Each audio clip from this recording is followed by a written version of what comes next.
Hello दोस्तों, कैसे हैं आप सभी। उम्मीद करता हूं आप सभी बहुत ही अच्छे होंगे। तो आज के इस वीडियो में हम पढ़ने वाले हैं क्लास 9th का पहला चैप्टर जो है हमारे आसपास के पदार्थ का दूसरा वीडियो। तो इस वीडियो में हम जानेंगे कि पदार्थों की अवस्थाएं कितनी होती हैं। तो याद रखेंगे पदार्थों की 3 अवस्थाएं होती हैं, ठोस, द्रव और गैस। तो ठोस किसे कहते हैं, द्रव किसे कहते हैं, गैस किसे कहते हैं, इन तीनों का परिभाषा क्या होता है और इन तीनों का अंतर क्या होता है, इस वीडियो में हम समझेंगे। और मैं आपको विश्वास दिलाता हूं कि एक एक पॉइंट्स आपको समझ में आएगा और इसी वीडियो में आपको याद भी हो जाएगा। तो चलिए दोस्तों अपने टॉपिक को शुरू करते हैं। तो यहां पे हमने लिख दिया है सबसे पहले ठोस। यहां पे हमने सबसे पहले ठोस लिखा है, यहां पे हमने द्रव लिखा है और यहां पे हमने गैस लिखा है और यहां पे इनका तीनों का हमने यहां पे परिभाषा लिखा है। ठीक है, तो सबसे पहले तो आता है कि परिभाषा इनका क्या होता है, आखिर ठोस किसे कहते हैं। पहले हम ठोस को समझते हैं कि ठोस होता क्या है। तो बहुत ही सिंपल है, वे पदार्थ जिनका आकार और आयतन दोनों निश्चित होता है उसे हम ठोस कहते हैं। अब भैया याद रखेंगे कि आकार में और आयतन में बहुत ही जमीनों आसमान का क्या है फर्क है। तो इसको आपको याद रखना है। जैसे हमने क्या कहा कि वे पदार्थ जिनका आकार और आयतन दोनों निश्चित होता है उसे हम ठोस कहते हैं। जैसे ये आप मार्कर देख रहे हैं, ये कैसा है, ठोस है। ठीक है, ये कैसा है, ठोस है। इसका आकार और आयतन दोनों निश्चित है। इसकी जो बनावट है, ठीक है, जो क्या है इसका आकार है वो सामान्य है कि नहीं। देखिए ऐसा ही है, ये बदलेगा तो नहीं अभी। ठीक है, और उसके बाद जो इसका आयतन है, आयतन मतलब इसकी लंबाई जितनी है, इसकी चौड़ाई है, इसकी जितनी मोटाई है, ठीक है, ये सभी सामान्य है। ठीक है, तो इसे हम क्या कहेंगे भैया, जिसका आकार और आयतन। ऐसा तो नहीं है कि इसका आकार जितना लंबा है ये 2 दिन बाद फिर से और ज्यादा लंबा हो जाएगा, ऐसा तो नहीं है ना। तो इसका आकार और आयतन दोनों निश्चित है। तो याद रखेंगे कि जिसका आकार और दूसरा क्या, आयतन, दूसरा मतलब आकार और आयतन दोनों निश्चित होता है उसे हम ठोस कहते हैं। तो हम डेफिनेशन क्या कह सकते हैं, डेफिनेशन हम यही कहेंगे कि वे पदार्थ जिसका आकार और आयतन निश्चित होता है उसे हम ठोस कहते हैं। और यही हमने डेफिनेशन लिखा है कि वे पदार्थ जिसका आकार और आयतन निश्चित होता है उसे ठोस कहते हैं। तो आशा करते हैं आप समझ गए होंगे ठोस का परिभाषा।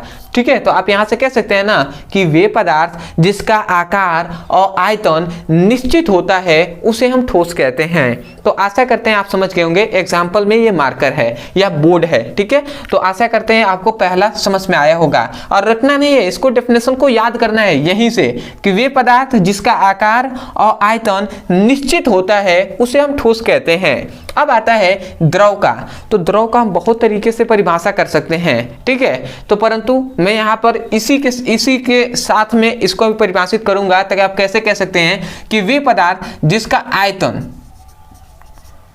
क्या हो भैया, आयतन हो निश्चित,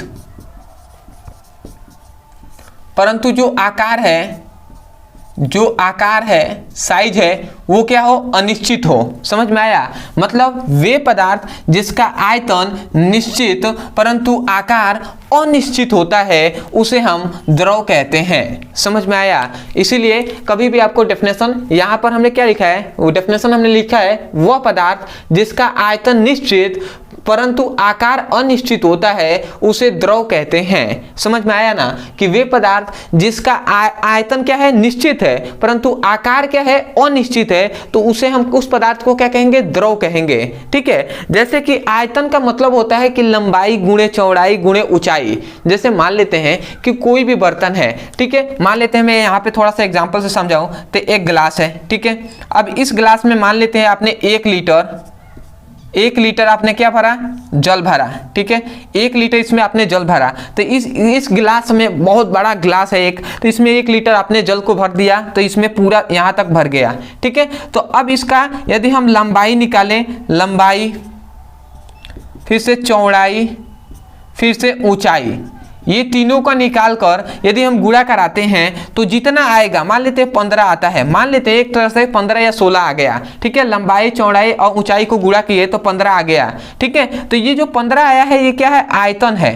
ठीक है, आयतन है। तो इसी प्रकार मान लेते हैं इस गिलास को यदि हम बड़ा सा डब्बा बना लेते हैं, ठीक है, एक बड़ा सा मैं मान लेता हूं कि ये एक बड़ा सा डब्बा है। अब इस डब्बे में 1 लीटर पानी को भर दिए, तो अब ये डब्बा में मान लेते इस ग्लास में ये पूरा फुल हो गया था ये ग्लास, परंतु इस डब्बा में ये 1 लीटर पानी यहीं तक भरा, तो इसका भी जो लंबाई होगा और चौड़ाई होगा, ऊंचाई होगा, वो भी हम गुणा करेंगे तो क्या आएगा, 15 ही आएगा। इसका मतलब आयतन निश्चित है परंतु जो आकार है वो अनिश्चित। ग्लास में कुछ आकार अलग था, जैसे ग्लास में ग्लास का आकार ले लिया था पानी, और जो डब्बा है तो इस डब्बे का आकार ले लिया है, इसलिए कहा जा रहा है आकार अनिश्चित होता है। आशा करते हैं आप समझ गए होंगे, इसमें कुछ ज़्यादा कुछ है नहीं, ठीक है। तो आपको समझना है कि वे पदार्थ जिसका आयतन निश्चित, आकार अनिश्चित होता है उसे हम द्रव कहते हैं। और गैस में क्या हो जाएगा, जिस पदार्थ का आयतन और आकार दोनों ही अनिश्चित होते हैं, ठीक है, उसे हम क्या कहते हैं भैया, गैस कहते हैं। इसलिए हमने डेफिनेशन लिखा है, वे पदार्थ जिसका आयतन वो आकार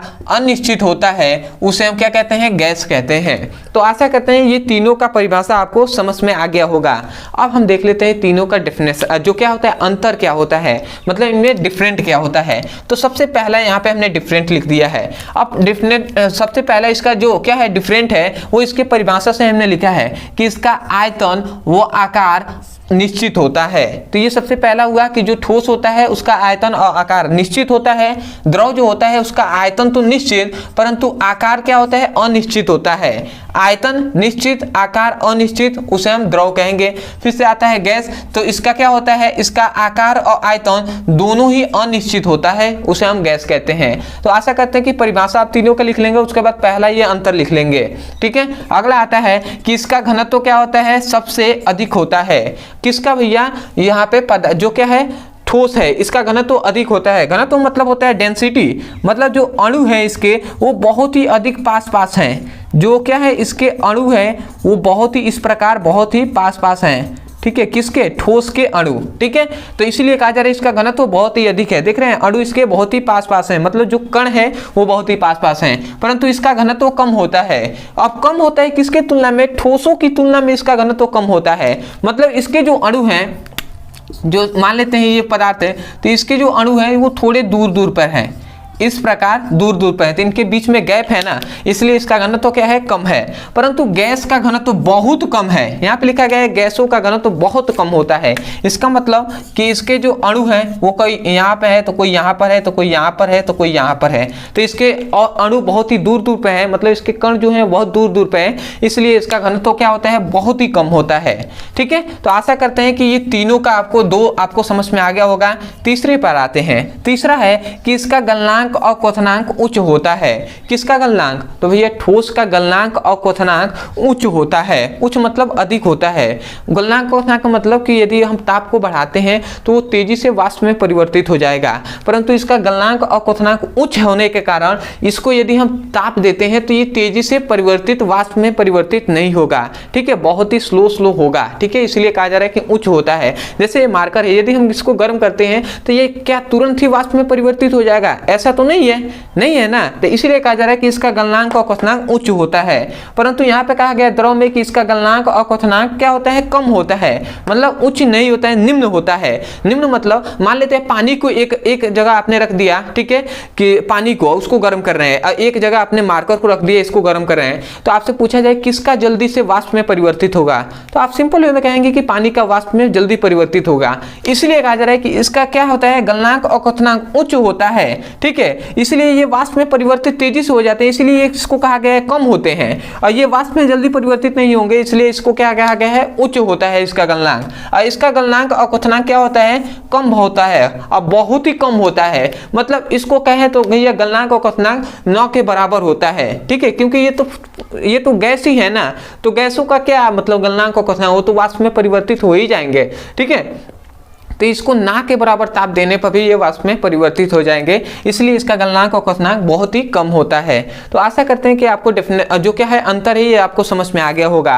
अब यदि एग्जाम्पल पे बात करें तो एग्जाम्पल इसका क्या हो जाएगा, इसका आप मार्कर लिख लेंगे, ठीक है। इसी प्रकार आप मार्कर लिख सकते हैं, बोर्ड लिख सकते हैं, ईंटा, जो भी आपको देख रहे हैं, ईंट देख रहे हैं, पत्थर देख रहे हैं या अदर कुछ भी, वो आप लिख सकते हैं। अगला आता है द्रव का, तो द्रव का पानी लिख सकते हैं, तेल लिख सकते हैं, इस प्रकार आप बहुत कुछ लिख सकते हैं। अगला आता है जो गैस है, गैस में आप नाइट्रोजन लिख सकते हैं, ठीक है, नाइट्रोजन लिख सकते हैं, हाइड्रोजन लिख सकते हैं, ऑक्सीजन लिख सकते हैं, CO2 लिख सकते हैं। इस प्रकार आप सभी गैसों का नाम लिख सकते हैं, ये सभी गैसों का एग्जाम्पल हो जाएगा। तो आशा करते हैं कि आपको बहुत ही आसानी तरीके से ठोस, द्रव और गैस का परिभाषा और इन तीनों का अंतर आपको समझ में आया होगा।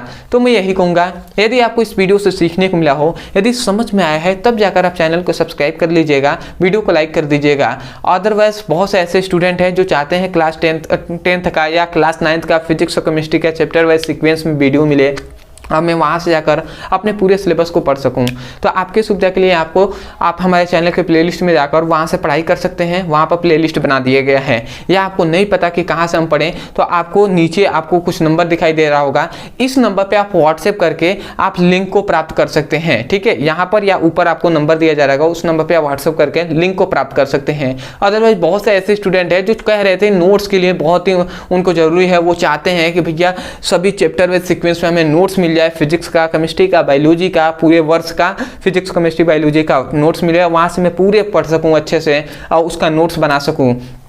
तो ये नोट्स बहुत जगह हमने देखा है बहुत ज़्यादा रुपए लेकर बनाया जा रहा है, परंतु मैंने सभी स्टूडेंटों का फीलिंग को समझकर मैंने इतना कम आपको दिया गया है। नीचे आप देख सकते हैं बहुत ही कम है, लगभग हम जानते हैं यहाँ पर कि 39 रुपये में आपको मिल जा रहा है। 39 रुपये में आपको फिजिक्स, केमिस्ट्री और बायोलॉजी का 3 वर्ष, मतलब तीनों का 1 वर्ष का आपको पूरा नोट्स मिल रहा है। वहाँ से आप उसकी पढ़ाई कर सकते हैं, नोट्स बना सकते हैं। ठीक है, लगभग 10 रुपये के सामान आपको, 12 रुपये के सामान आपको फिजिक्स का देना है पूरे नोट्स का, ऐसे आप पढ़ सकते हैं। तो आपको पूरा डिटेल में आप इस नंबर पे व्हाट्सएप करके आप लिंक को आप मांग सकते हैं, नोट्स को आपको मिल जाएगा। ठीक है, वहां पे सब कुछ आपको बता दिया जाएगा। तो आशा करते हैं आप समझ गए होंगे। तो चलिए दोस्तों, आज के लिए इतना है, मिलते हैं एक नए टॉपिक के साथ, तब तक के लिए धन्यवाद। जय हिंद, जय भारत।